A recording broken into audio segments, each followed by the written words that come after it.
ፋሲል እንደው ለመንደርደሪያ ያህል እንደው ለመንካት ምርጫውን ስትመለከተው ነው አጠራ አድርገህ በምን አይነት መንገድ እየተራመደ ይገኛል? አሁን ባለንበት እንግዲህ ዋናው መሰረታችንና ግምገማችን ሙሉ ለሙሉ እምነት እንጥልበታለን ባንልም ግምታዊ ትንተናዎችን እና ግምታዊ ጥናቶችን ከመመልከት ወደ ኋላ አንልም። አሁን ያለው ተጨባጭ ሁኔታ በጣም የተወሳሰበና የተያያዘ ሁኔታ ነው።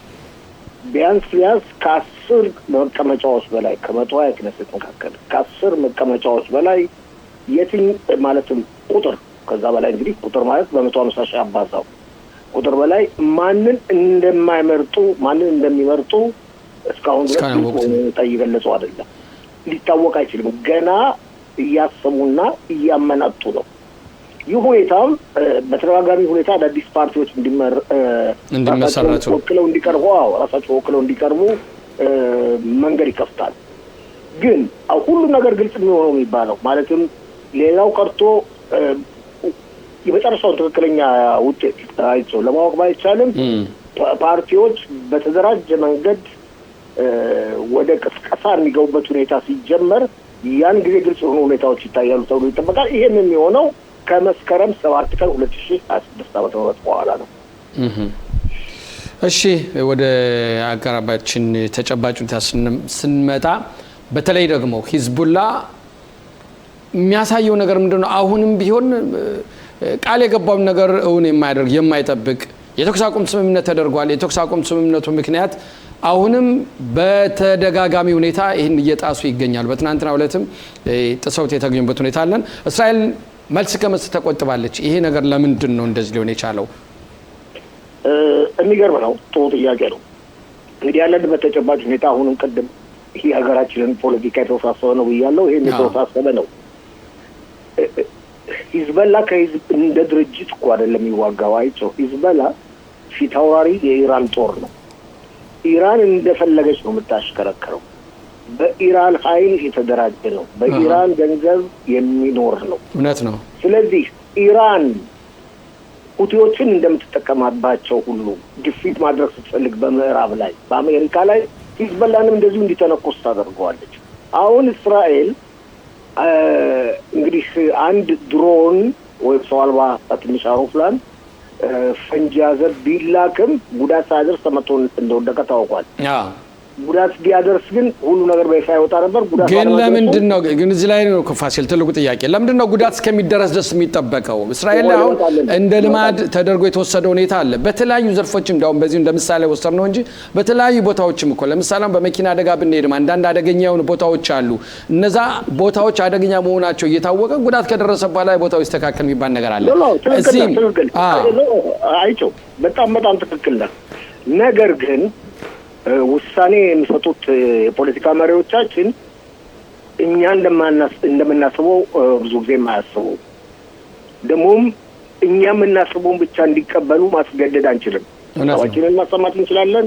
ይሄ ትክክል አይደለም ማለት እንችላለን። እኔ እናንተ እንደ አንድ ህዝብ ብንቆጠር ማለት ነው የእስራኤል ህዝብ ቢመርጣቸውም ከሱ የበለጠ ሳይሆን ለየት ያለ ሀሳብ አስበው ሚዛናዊ የሆነ ውሳኔ ላይ እንዲደርሱ ነው የሚፈልገው። ኦኬ። ስለዚህ አሁን እስራኤል በዛ በድሮን ምክንያት ምንም አይነት ጉዳት ባያደርስ ትክክል ነው ተነስታ ቤይሩትን ብትደበድብ እንበል ሁሉ ነገር ድብልቅልቅ ወጣ ማለት ነው። ኢራን ብቻ ሳትሆን በአሁኑ ወቅት የሰላም ድርድር እየተካሄደ ነው ከሊባኖስ መንግስት ጋር ሮማ ላይ። ያ ድርድርን ውጤት ሳያመጣ ይቀራል። እያወቅነውም ቢሆን የሊባኖስ መንግስት ሂዝቦላን ትጥቅ እንደማያስፈታ እያወቅን በአንጻሩ ግን የሊባኖስ መንግስት ክርስቲያኖችን ድሩዚዎችን ሱኒ እስላሞችን የሚወክልና በክርስቲያኖች መሪነት የሱኒ እስላሞች ሆኑ ድሩዚዎች ከእስራኤል ጋር በሰላም መኖር ስለሚፈልጉ ነው። ይህን ሁኔታ ለመጠበቅ እንግዲህ አንዳንድ እርምጃዎች ይወሰዳሉ። በዚህ ምክንያትም አጸፋ እንዳልተመለሰ ታውቋል። በአንጻሩ ስንመለከተው ያለው ተጨባጭ ሁኔታ በእውነት በጣም የሚገርም ነው። ፕሬዚደንት ዶናልድ ትራምፕ ባለባቸው የኖቬምበር ማዕከላዊ ጊዜ ምርጫ ምክንያት የሚወስዱትን እርምጃ በጣም ለዘብ እያደረጉ ጦርነት መውጣት አይፈልጉም። እንደውም ከጦር ኃይላቸው ግፊት እየተደረገባቸው ነው እየተባለ ነው። አይቸው ጦር ኃይሎች ኤታማዦር ሹም የማዕከላዊ አዛዥም ነው በእስራኤል በኩል እንቅስቃሴ የሚያደርጉት ትናንትና ምሽት አካባቢያችን ከጎበኙ በኋላ ወደዚህ ወደኛ መጣው ነበር። ትናንት ምሽት ገብተዋል እስራኤል። በዛሬው ዕለት ነው የተለያዩ ስብሰባዎችን ከእስራኤል የፖለቲካና የወታደራዊ መሪዎች ጋር ያደርጋሉ እና ሁሉም ነገሩን መጨረስ የሚቻለው ከባድና ለየት ያለ ድብደባ ሲፈጸም ነው በኢራን ላይ የሚል እምነት አላቸው። ለምን እንደመጡ እስካሁን ድረስ ግልጽ የሆነ መረጃ አልተሰጠም። ያሙናይህ ፕሬዚደንት ትራምፕ ውሳኔ ላይ ባይደርሱ ስምምነት ላይ ደርሳለሁ ብለው ቢናገሩ በአሁኑ ወቅት ልብ በል በአካባቢያችን ያላቸው የጦር ኃይልን አላነሱም። ሌላው ትልቅ ሁኔታ ደግሞ ምክትል ፕሬዚደንት ጄዲ ቫንስ የተናገሩት አለ አይቸው ያሉት ምንድነው? የመከላከያ ኢንዱስትሪዎች ሚሳኤሎችና ጸረ ሚሳኤሎችን ምርት እጥፍ በጥፍ በማሳደግ በአስቸኳይ እንዲያመርቱ ጠይቀዋል። ይህም ምን ማለት ነው? ይህ ምንድነው ማለቱ? የአሜሪካ የጦር ኃይል ጦርነት ውስጥ ከማይገባባቸው ምክንያቶች አንዱ ልብ በላቸው ጸረ ሚሳኤሎች በበቂ ሁኔታ ስለሌሉት ነው። የኢራንን ሚሳኤሎች ለመከላከል ለምን ብለህ ብትጠይቀኝ እስራኤል ላይ ስለሚወድቀው ሚሳኤል አይደለም። ኢራን ዝታለች። ስርዓቴን መንግስቴን 47 ዓመት የቆየውን ለማነቃነቅና ለመገርሰስ ከፈለጋችሁ የምታደርጉት ድብደባ በመሰረታዊ ተቋሞች ላይ ነው። በመብራት ኃይል፣ በውሃ፣ በድልድዮች፣ በቧንቧ በመሳሰሉት ላይ ነው። ያ ሁኔታ የኢራን መንግስት እንዲወርቅ መንገድ ይከፍታል። እዚህ ላይ ግን ፋሲል ዞሮ ጀንበጃ አይሆንም ወይ? ቆይ ልመጣልህ ነው። ይህ ከሆነ እኔም ደግሞ ኢራን ልብ በላቸው ይህ ከሆነ እኔም ደግሞ ኢራን የውሃ ማጠራቀሚያዎችን፣ የኤምሬቶችን፣ የሳውዲ አረቢያዎችን፣ የነዳጅ ማምረቻዎችን፣ ቧንቧዎችን፣ ከተማዎችን ሪያድን የመሳሰሉት ቅርብ ነው ሪያድ ወደ ኢራን እደበድባለሁ የሚል ዛቻ ሰንዝራለች። ለእኛም ብላለች። ቆይ ለእኛም እንደዚህ ብላለች። ቴልአቪቭ እንደበድባለሁ፣ መከላከያውን ሁሉ ነገር። ይሄንን ለመከላከል አሜሪካ ጸረ ሚሳኤሎችን የላትም፣ በቂ የሆኑ ጸረ ሚሳኤሎች የላትም የሚል ዜና መስራት ከጀመረ ነው 1 ሳምንት 2 ሳምንት 3 ሳምንት ሊሆን ነው። ምክትል ፕሬዚደንቱ ደግሞ ትናንት መናገራቸውን ጉዳይ ጦርነቱ በአሁኑ ወቅት ከማይከፈትበት ዋና ምክንያቶችም አንዱ ይህ ሊሆን ይችላል የሚል ግምት ያለኝ። እዚህ ላይ ፋሲል እንደው የአሜሪካን አቅም የሚገምት አይደለም ወይ? ይህ ሁኔታ እንደዚህ ከሆነ አሜሪካ እንግዲህ ጦርነት ከሀገሯ ውጭ ጦርነት ስትከፍት ካሁን በፊትም ያደረገችው የምናውቀው ነው። ግን ይህን ያህል ድብደባ ይህን ያህል በኃይል የተጠቀመችበትኝ የምናስታውሰው የለም። ግን በዚህን ያህል አቅም ደረጃ ሄዳ ግን ይሄ ራሱ አሁን በተለይ እነዚህ ተወንጫፊ ሚሳኤሎችን እጥረት መከሰቱ የአሜሪካን አቅም የሚያስገምት አይደለም ወይ?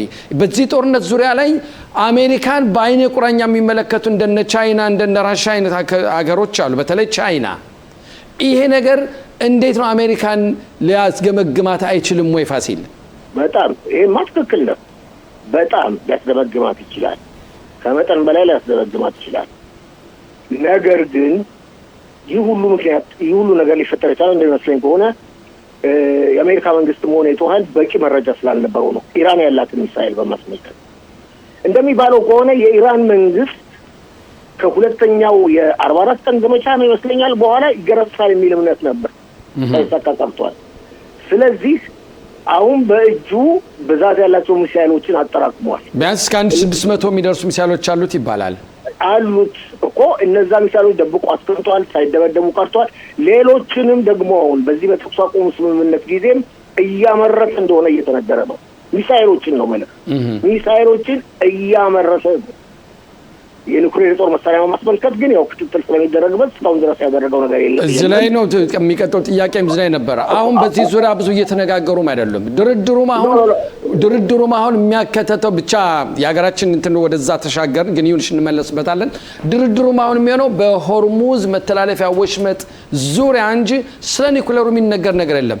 ምናልባት አሁን ይሄን ተኩስ አቁም ስምምነት በመመከት ያን መከታ በማድረግ ኢራን ባለፈው እንዳደረገችው አሁንም እያደረገች እንቅስቃሴዋን ውስጥ ለውስጥ እየወሰደች እንደሆነ ማንም ያውቃል በትክክል። ስለዚህ ዙሪያ አንደኛ ካለፈው ትምህርት በመውሰድ እኔ እንደሚመስለኝ እንደማምነው ነው ማለት እርግጠኛ አይደለሁም።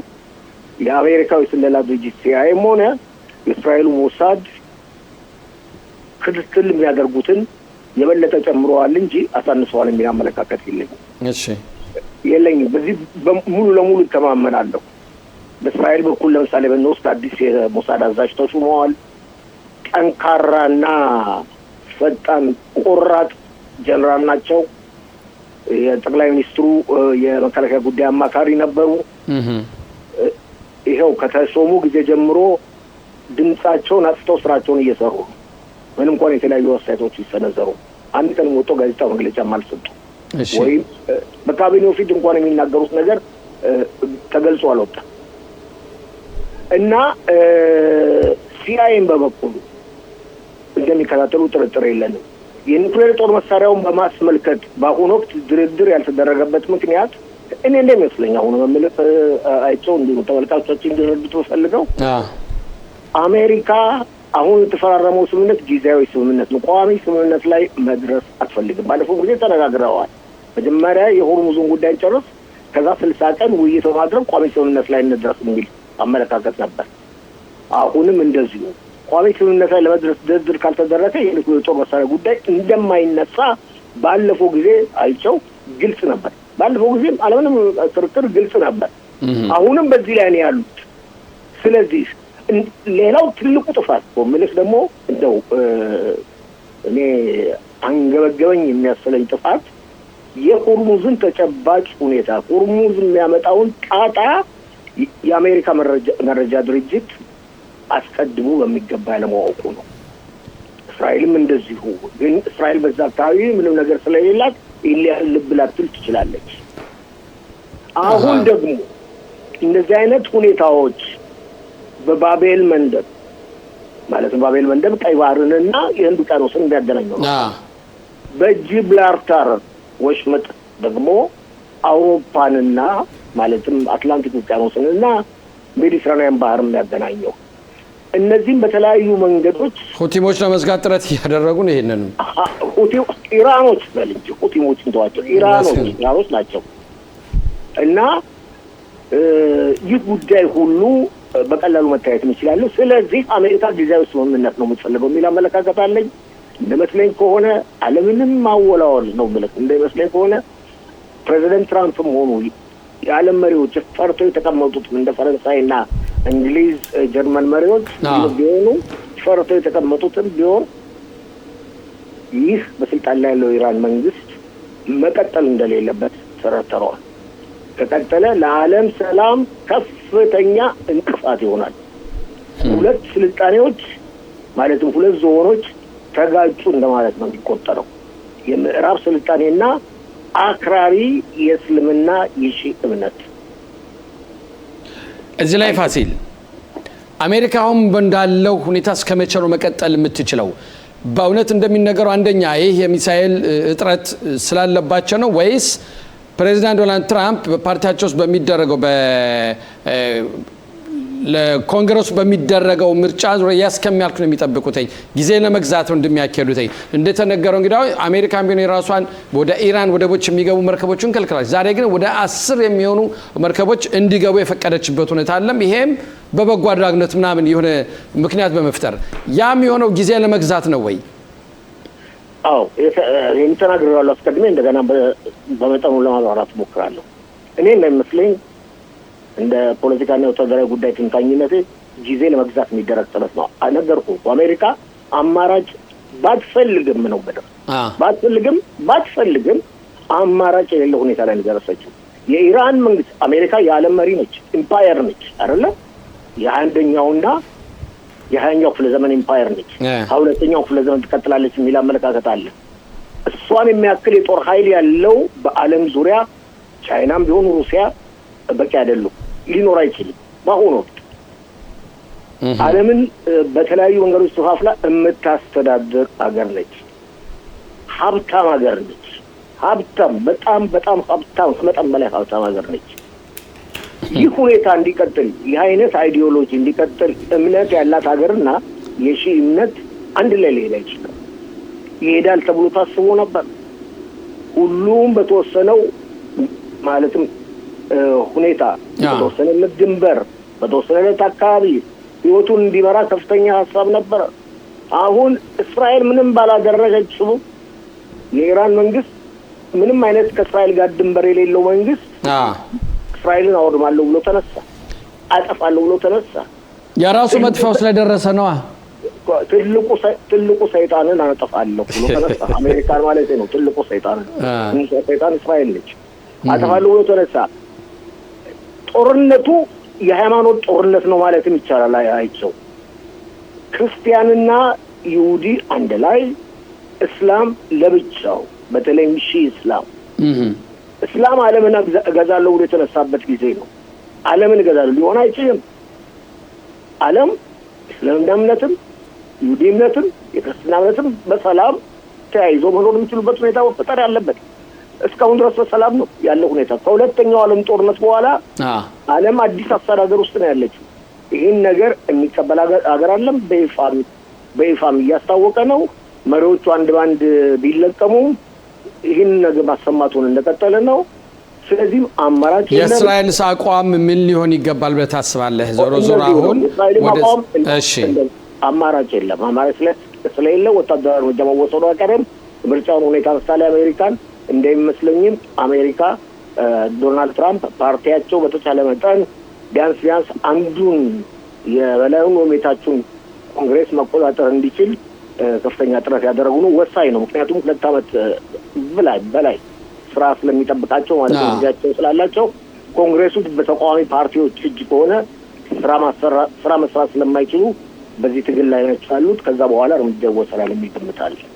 እስራኤል በዚህ ዙሪያ ማድረግ ያለባት ነገሮች ምን ልታደርግ ትችላለች? እዚህ ላይ ለምሳሌ እስራኤል በአንዳንድ ጊዜ ጥቃት ሊፈጽም ይችላል። ምናልባት ኢራንም በአሁኑ ሰዓት በነበሩትኝ በአንዳንድ ትንኮሳዎች እንኳን ሰው በምታደርግበት ላይ የፋርስ ባህረ ሰላጤ ሀገራት ስታጠቃ ወደ እኛም አላከችም። እስከ ዮርዳኖስ ድረስ እንኳን አስወንጭፋለች ሚሳኤሎችን፣ እነኚህ ድሮኖችን ወደ እስራኤል አላከችም። ያላከችበት ምክንያት ምንድን ነው? አሁንም እስራኤልን ትፈራታለች ማለት ነው። አሜሪካ በእስራኤል ላይ እስራኤል ጥቃት ከተሰነዘረባት ራሷን ችላ መቋቋም ስለምታውቅ ኢራን ወደ እስራኤል መተኮስ አልፈለገችም። ዝም ብላ ነው ያለችው። እና ይሄ ሁኔታ ምን አይነት መልእክት ሊያስተላልፍ ይችላል ራሷ ለኢራን? እንግዲህ እስራኤል ማለትም ትላንት ምሽት ይገርምሃል በመንግስት በበጀት በሚተዳደረው 11 ቁጥር የቴሌቪዥን ጣቢያ ቃል ጠላቶች የሚል ተከታታይ የጥናት ፊልም ይታያል። ትላንት ተራው የአሊ ኻሜኒ ነበር የተገደሉት በእስራኤል ቦምብ። በአጠቃላይ ሁኔታ ለመረዳት እንደሚቻለው የኢራን መንግስት በአሁኑ ወቅት በጣም ደካማ ነው።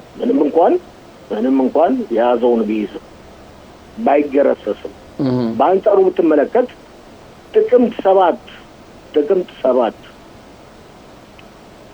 ሁላችንም የምናስታውሰው ነው። ጥቅምት 7 2023 ሁላችንም የምናስታውሰው ነው። መሬት በተቀበርን ወደዚህ ያሰምበት ቀን ነበር። በአንጻሩ አፈር ልስን ተነስተናል።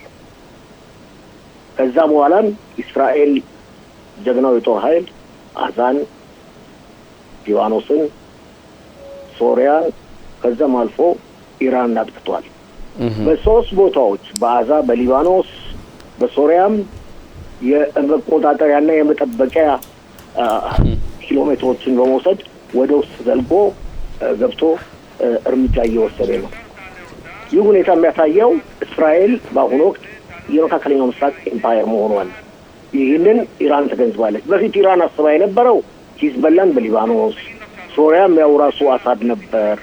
ኦኬ፣ በይሁዳና ሰማሪያ ሐማስን፣ በአዛ ሐማስን በመያዝ በእሳት አቃጥላለሁ ብለን አስባ ነበር።